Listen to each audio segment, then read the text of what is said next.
Almost বলা যায় ৫ মাস আগে আমি চলে গেছিলাম উত্তরা দিয়াবাড়িতে জাস্ট ক্র্যাব খাওয়ার জন্য। বিশ্বাস করো এখানকার সি ফুড গুলা জাস্ট অসাধারণ। আমি প্রথমত মেট্রো দিয়ে খুব দ্রুত চলে গেছিলাম দিয়াবাড়ি, আমার খুব একটা বেশি সময় লাগে না।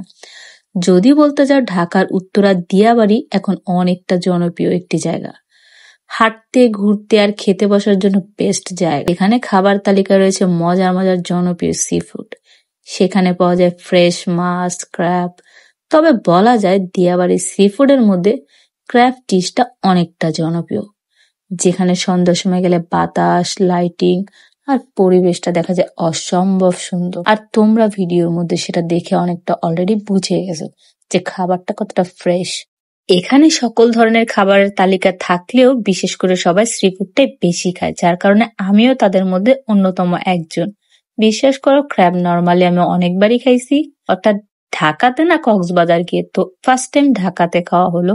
যেই তো আমি খাওয়া দাওয়া শুরু করে দিইনি, আমি মোটামুটি জায়গাটা অনেকটা সময় জুড়ে ঘুরতেছিলাম আর কি কি বিক্রি করতেছিল, কি কি পাওয়া যায় সেইগুলাই দেখতেছিলাম। তো আমি ফাইনালি নিয়ে নিয়েছিলাম জান্নাত আবুর বেস্ট ক্র্যাব।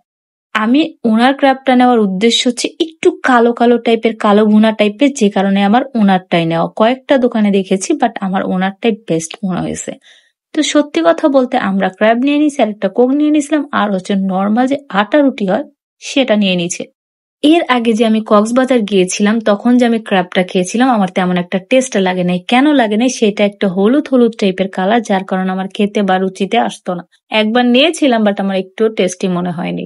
সত্যি কথা বলতে যদি তোমাদেরকে শেয়ার করি, সত্যি কথা বলতে দিয়াবাড়ির ক্র্যাব ভুনাটা জাস্ট অসাধারণ ছিল, যেটা আমার কাছে অনেকটা ভালো লাগছে। বাট সময় আর স্বল্পতার জন্য আমার যাওয়া হয় না।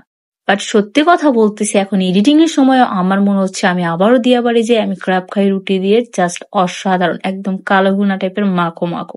ইনশাল্লাহ আল্লাহ যদি বাঁচায় রাখে খুব তাড়াতাড়ি আমি আবারও যাচ্ছি দিয়াবাড়িতে জাস্ট ক্র্যাব খাওয়ার জন্য। আর অনেক রকমের ডিশই সেখানে পাওয়া যায়, বাট আমি জাস্ট এটাই খাইছিলাম। তুমি যদি চাও ভাজাটা না নিয়ে, ভুনাটা না নিয়ে কাঁচাটা দেখাই দিতে পারো যে এটা আমাকে কুক করে দাও, সেটাও সেখানে সম্ভব। যাই হোক আমার ভুনাটা দেখে ভালো লাগছে, আমরা ওটা খেয়ে নিচ্ছি। তুমি চাইলে দাম দর করার সুযোগ নেই, বাট তুমি চাইলে কম বেশ করে নিতেই পারো।